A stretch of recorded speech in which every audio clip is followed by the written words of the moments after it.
First Class Fatherhood. That is where Alec Lace comes in with his popular podcast. And one of the most interesting was on a podcast. Alec Lace interviews high-profile fathers from actors to NFL players with a vision to change the narrative of fatherhood and family life. What's doing, everybody? I'm Alec Lace. Thank you for watching First Class Fatherhood, a family-made media podcast.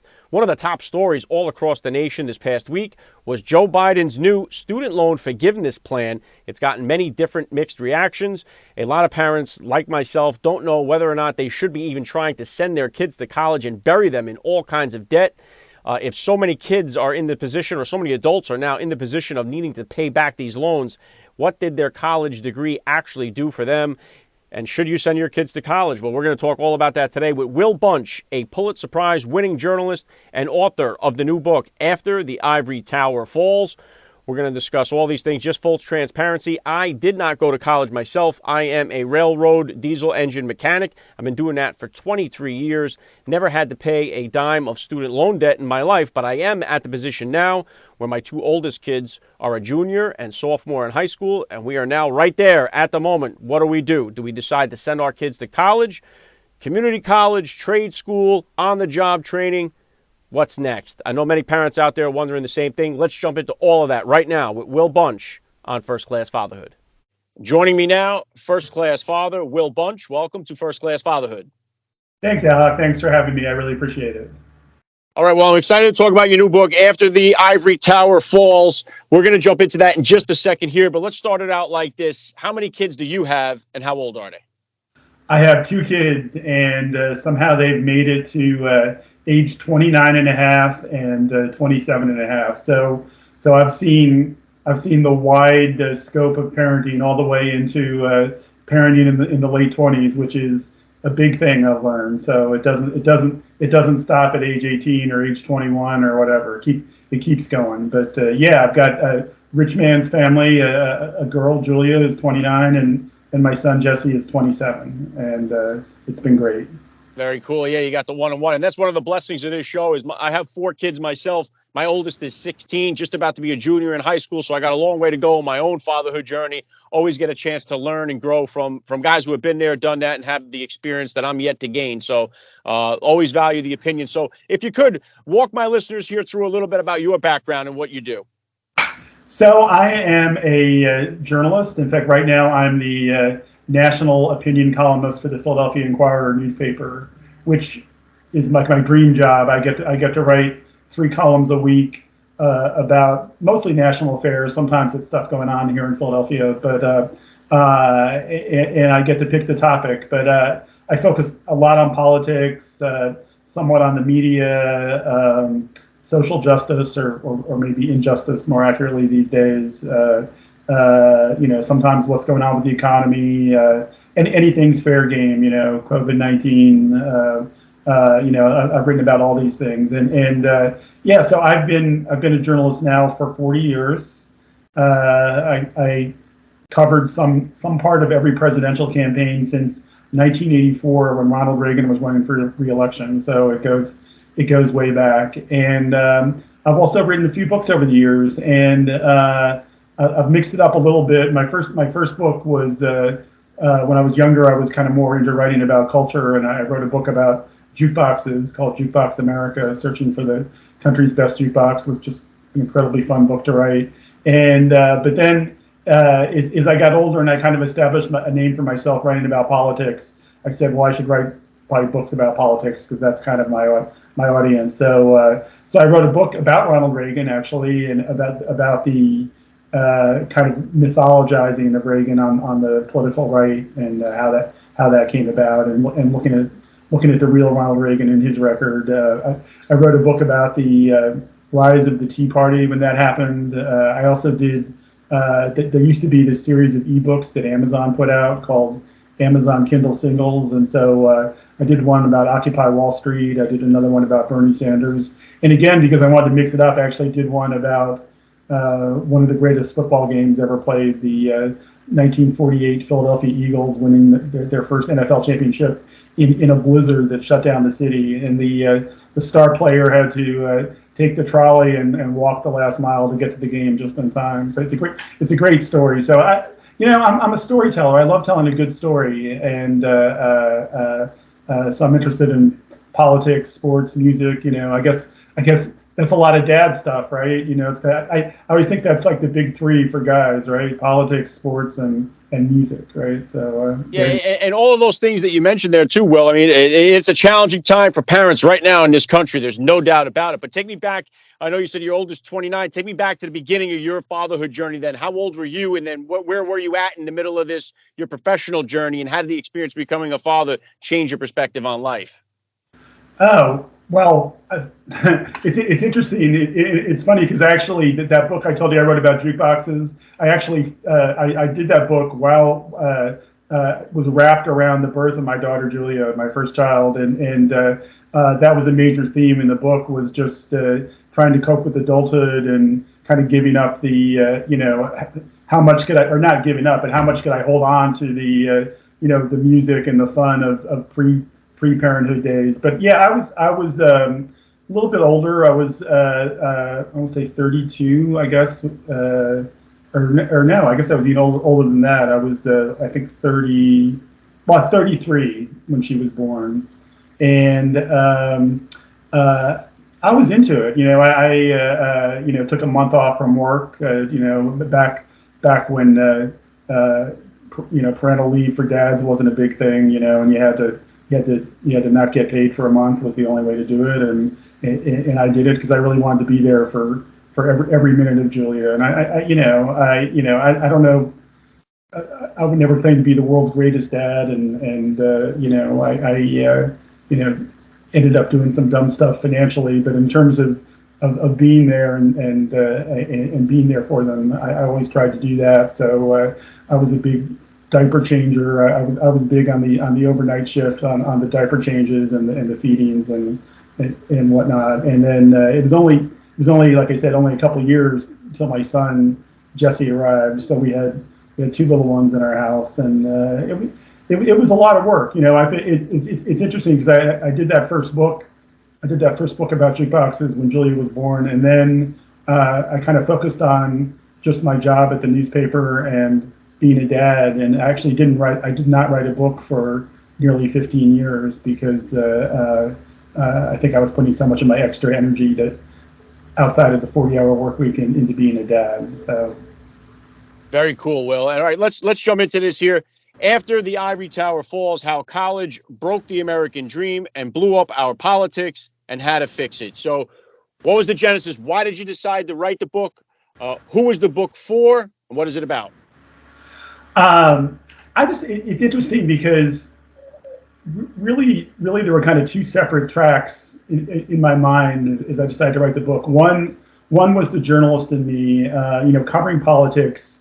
I noticed that the big fault line in politics in this country seemed to be becoming whether or not you went to college. More and more people who went to college were becoming Democrats. This whole cosmopolitan, liberal, educated, urban or suburban dwellers. Certainly we saw in the 2010s with the rise of Donald Trump the realization that the Republicans were becoming the party of people who generally didn't have college degrees. The working class, the white working class, although we're seeing more and more Latinos and other groups, working class people saying maybe the Democratic Party is not for them. And so I had a lot of curiosity about how it came about. I would as a reporter, even though my own political mindset is pretty progressive or left leaning, I guess you would say, but I listened to a lot of conservative talk radio because I knew there was all this resentment on the right, and I was kind of fascinated by the fact that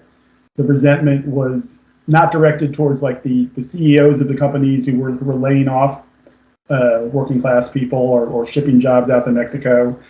It was directed towards a certain class of people like journalists and college professors and Hollywood movie stars, the professional classes. And I wanted to know, why did people on the right have this like kind of bitterness and resentment towards people with college degrees? So that was part of it. The other part, which I think is maybe a little bit more relevant for us and your audience, is as a parent, like any parent, is their kids hit middle school maybe, the chase of how I was going to send them to college. Like I mentioned, I made some financial mistakes when I was in my 40s, and so I was way behind the 8 ball in saving for college. And really once I hit my 40s, I kind of gave up having any kind of real active social life, and I didn't have hobbies like playing golf or something. On the weekends, I worked, freelance writing. I took on these like weird, odd freelance writing jobs because I was so terrified that I wouldn't have enough money to pay for my kids to go to college. And if that happened, if that day came, when they graduated high school, if the money wasn't there, I would feel like a failure, And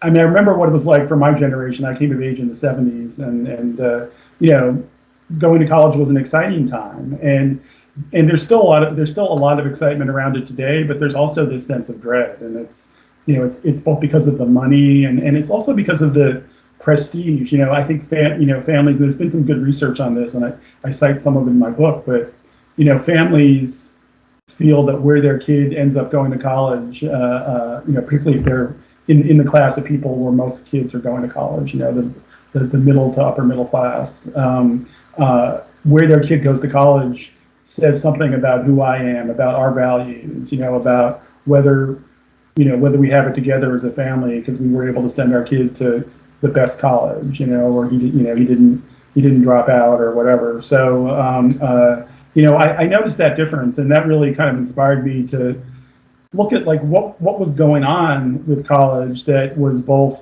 making people angry politically and but also what was going on with college that was making just everyday middle class people so stressed out about having the money and doing the right things to get their kids into college. Will, one of the things that, I mean, obviously, like I said, I got 4 kids and my oldest is going to be a junior. So these are conversations that my wife and I are having. And I've spoken to so many entrepreneurs on this podcast that have just really crushed it in life that don't have that college degree. And I think there's a big difference between having a college degree and having an education.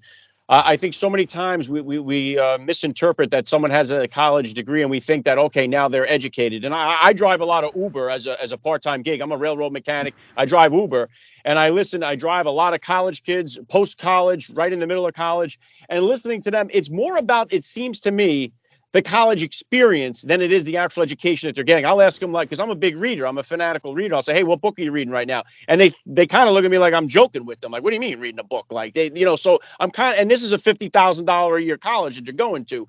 So I think, like you said, maybe it's more about having the name of the college they went to than actually getting the education itself. What's your take? Yeah, absolutely.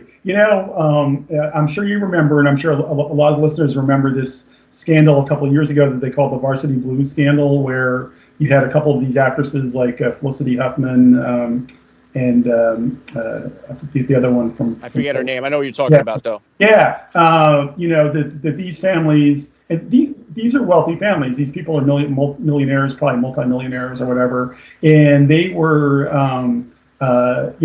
pretending that their kids were like crew stars, or they were paying people to take the SATs for their kids, and because they were so determined to get their kids into USC or some somewhat prestigious college, because that's the thing, it's they want the status and the kids want the experience. I think one of the things that's really kind of messed up about the whole college system today, and I think you hit on it exactly, is the biggest thing about college is not so much what you learn during those 4 years. The biggest thing is when you're in high school, where you get in, because then down the road, and then once you get in, of course, you need to graduate and do enough to graduate.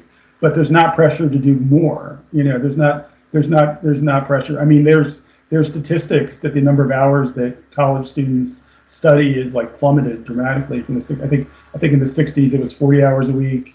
15 years ago it was 27 hours a week, and we all know it's less than that now, and it's just kind of bargains. Like schools want the tuition, kids want the status and the credential, because job recruiters are looking for that credential of a diploma. And if the diploma says Harvard on it, it's worth more than if the diploma says Kutztown University. And but they're not asking you, what books did you read at Harvard, or what did you learn? Exactly what you said. And one of the things I argue for in the book is, we need to go back to systems that value people learning after age 18, wherever it is, in whatever context. And it doesn't have to be a 4-year campus. But I think there's a lot of agreement among smart educators that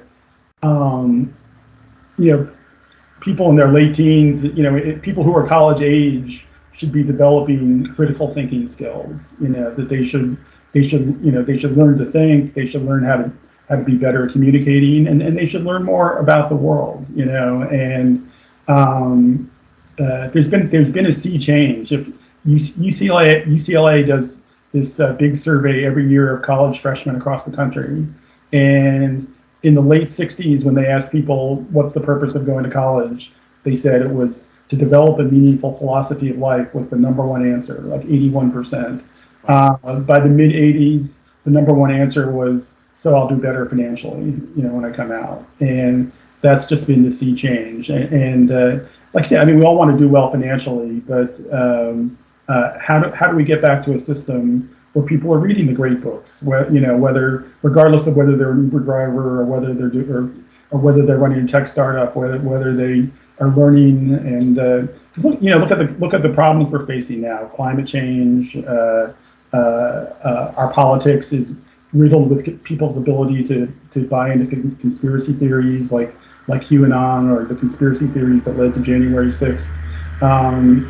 So we need a population that's able to think. And how do we foster a system that does that? Because the current system is failing. Yeah, and I think too, going back to what you said and talking about it politically, just from talking to dads from both sides of the aisle, it does seem like there's this sense. I don't hear from, say, the liberal or the progressive dad who has a fear of sending their kid to college, and they're worried about them coming out draped in the American flag, loving America, being pro-military, pro-police. They're not afraid of that. But conservative dads seem to have this concern of sending their kids to college, and they come out hating America and being anti-police. And they're having I've seen these battles and these struggles with parents who even are police officers, and their kids come out and now they're anti-police, and they have these breakups in the family because of it. It does seem to be that the liberal progressiveness is dominating the universities in this culture. Would you say that to be true, or what's your take on it? Well, yeah, I think that's true. I don't think anybody can deny. There's been lots of research, and the vast majority of college professors are more liberal on the political spectrum.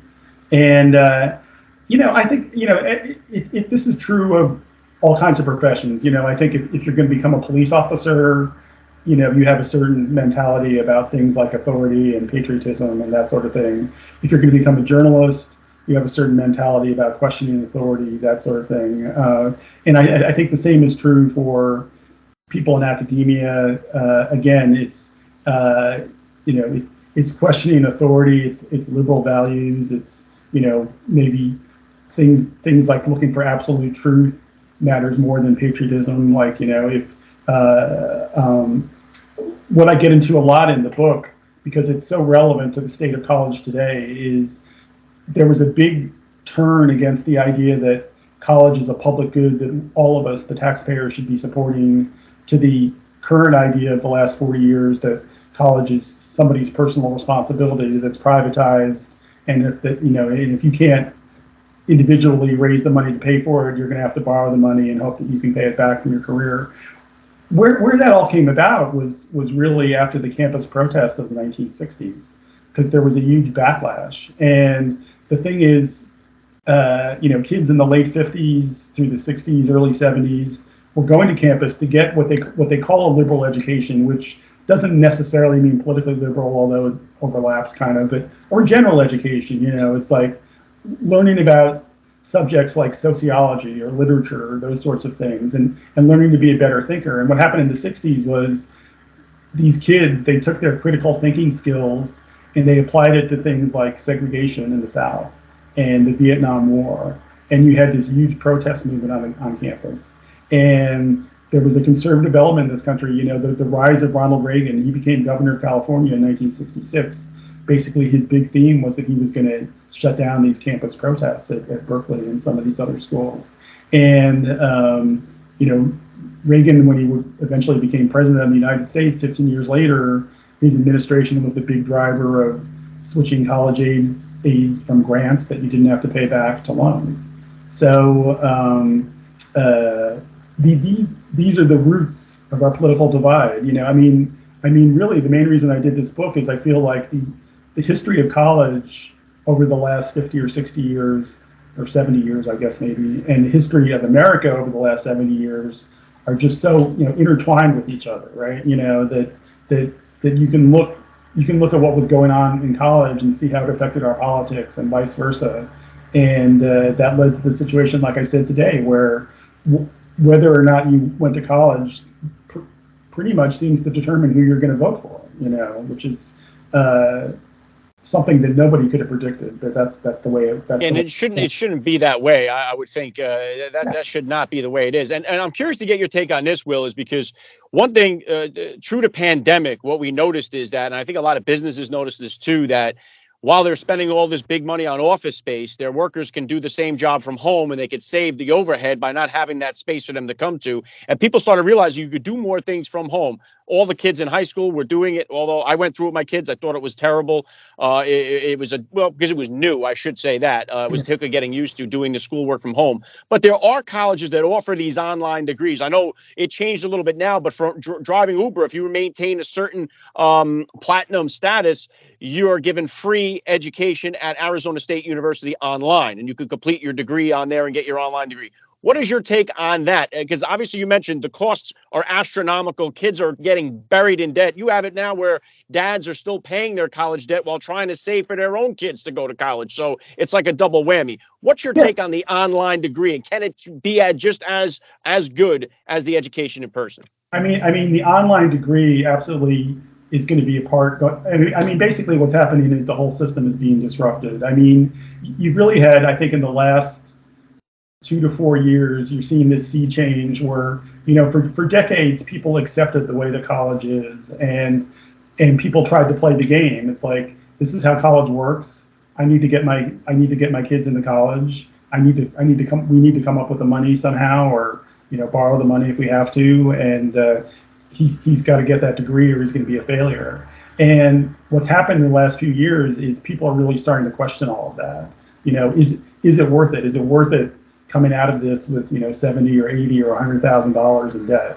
Or just investing the 4 years because, for a job that's like IT or something where you can probably be trained for that job in a year. So online is a big part of it. The one thing, and this is kind of related, is more and more companies, IBM is really a leader in this. So IBM a few years ago said, we're going to go through all of our job categories and see if almost all of them now currently require a college degree.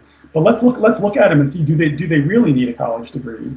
And I think at this point, about half the jobs that IBM hires for, they drop the college degree requirement, and instead they're working actively on helping develop courses where people get certificates. They're called, or you get a certificate that you work for 6 months or a year on coding or IT or certain types of skills that don't necessarily require a 4-year bachelor's degree. And like you said, often this training can be done online. I mean, the cost is considerably less. I don't mind that being part of the solution. I mean, I do have some concerns about it. I mean, one, as a parent yourself, and you can imagine, I mean, going away to college is, you do develop social skills and other skills that if you're just studying from home, you're not getting that experience, and you're losing out on that. And again, the other thing I worry about is if higher education becomes just strictly career training, then I think we're missing out on something. We're missing out on critical thinking. We're missing out on, for me, when I think back on my college experience, the course that stayed with me the most had nothing to do with what I do for a living, but it was a course in modern painting, because when I started that course, I didn't know a Picasso from a Kandinsky from a whatever, And now as an adult, I can go into an art museum and really appreciate the work because I took that course. And I think maybe, and I don't want to see people lose out on those opportunities, So, how do we remake the system? I mean, I really feel like we need to get back to what people were thinking about 60 or 70 years ago, which is, again, making college more of a public good, as the expression goes. To understand that society, the more people learn, the more society as a whole benefits. And so the taxpayer should, I think, pick up more responsibility, and not just for college. I mean, we should have free trade school because, I mean, the trades, there's a shortage of good people going into the trades, and there's a lot of people who don't want to sit in the classroom for 4 years but want those couple years of training, and we should come up with ways to provide that, or internships or other things to prepare people for the job market. Because the bottom line is there's a college problem, but the bigger problem is just, I think, that we're failing our young people when they turn 18. We're kind of throwing them to the, it's, you've got K through 12, which we fund with our property taxes or whatever, and everybody's fine with that system. And then all of a sudden these kids turn 18 and we tell them they're on their own, and the world has changed, and I think they need a little bit more of a helping hand. I even argue that we should really expand this idea of getting as many people as we can to take a gap year at 18 instead of either rushing off to college or not going to college, but just kind of dropping off the grid, which too many of these young people do. Let's have some national service, whether it's around climate or working in schools or working in some of these disadvantaged communities. And one of the advantages of that is you're bringing people from different backgrounds together. People from what we call Trump country or flyover country or whatever name you want to give it, working together with people from New York or California, and people of different backgrounds, races, religions, because we need to foster more understanding in this country. Right now we live in these very siloed communities. People live in communities that are heavily Democratic and heavily one class, or they live in communities that are heavily Republican and heavily working class or whatever. And imagine ways of bringing people together for a year and thinking about common national purpose. There's no doubt that we need to come together as a country here somewhere. There is so much divide in our country, and it really is sickening to see how far apart we are becoming. And this is, like I said, with 4 of them coming up, I love to read books. After the Ivory Tower Falls, How College Broke the American Dream and Blew Up Our Politics and How to Fix It. These are important to me because gaining the knowledge is the most important thing. Listening to different aspects of it. I think for me as a dad, the biggest fear that I have is my kids not knowing what they want to do. Like, obviously, if they want to be a doctor, if they want to be a lawyer, they're going to go to college, they're going to get in that field. But if they're unsure and then they spend all this money on a college degree of liberal arts and they don't know what it's for. So many of the kids that I talk to that have graduated college and they're worried, hey, did you go to college? Yeah. What did you study? They'll tell me what they studied. Is that what you do now? Oh, no, now I work in retail. So it's like, I don't want them to come out with that no skill set to pay back these loans that they took out. That's the biggest fear I have as a dad, sending my kid to the college. I know from my personal experience. I mean, my kids both did 180-degree turns, and my kids both ended up getting master's degrees to help them do things that were, in one case, radically different, and in the other case, somewhat different from what they had studied as undergraduates. And you see it all the time. That, to me, that's one of the advantages of another advantage of this gap year idea, is give people another year to think about their aptitude, what they like to do, give them some experiences out in the world to see what they like to do, and then, now you're 19 and okay, you're ready to go to college and you've learned something about yourself. And because you're right, we shouldn't waste that time or money, on studying something that, that's not going to be what we're going to do. And you're right, it happens all the time. I mean, not just my kids, but their friends, and like you said, a lot of people in the same boat too. So, and it's kind of an indictment of the system. It's one reason why I wrote this book is the system needs to be changed. We need to start all over again, thinking about A, what is college for, and B, who pays for it, whose responsibility is it? Well, listen, I think it's an important book, a timely book, obviously, here after the Ivory Tower Falls. The link to the book is in the description of this podcast episode. You can pick it up now. It's available. I encourage any of you dads like myself out there that got kids, college age, ready to go, pick up a copy and check it out. Last thing I want to hit you with here, Will, I love to ask all the dads that I get on the podcast, what type of advice do you have for that new dad or for that about-to-be father who's out there listening? This may sound almost simplistic, but just be present, I mean, because, usually if you're a dad, if you're in your 20s or 30s and you have a child, it's usually a critical time in your career too, and you're going to have a lot of pressures, to keep focused on your career and whatever. But you have to make that time to be there, because you're not going to get those years back. You don't want to be, you don't want your kid to turn 21 and regret that you weren't getting up at night and changing the diapers and you weren't there, when they walk their first step because you were at some meeting or something. Find ways to be present, because for me that meant so much. I worked a split shift for years so I could come home, because my wife also worked, so I was the one who came home in the late afternoon, and then when my wife came home, I would go back in the office and I had to do more work, but being there in the afternoon and picking them up from school, that really meant more to me than any award for writing or anything I've gotten. So be there, be present. Yeah, I love the message. There's been a lot of fun for me. Will Bunch, you're a first-class father all the way, and thank you for giving me a few minutes of your time here on First Class Fatherhood. Alec, it's been great. I really enjoyed talking with you. It was a lot of fun. You have been listening to First Class Fatherhood. First Class Fatherhood is a family-made media podcast. Please visit www.firstclassfatherhood.com or www.familymade.com to find out more details. You can order First Class Fatherhood advice and wisdom from high-profile dads on Amazon.com or wherever books are sold. Thank you for listening to today's podcast. Proverbs 22:6 tells us, "Train up a child in the way he should go, and when he is old, he will never depart from it." God bless, and I'll catch you next time.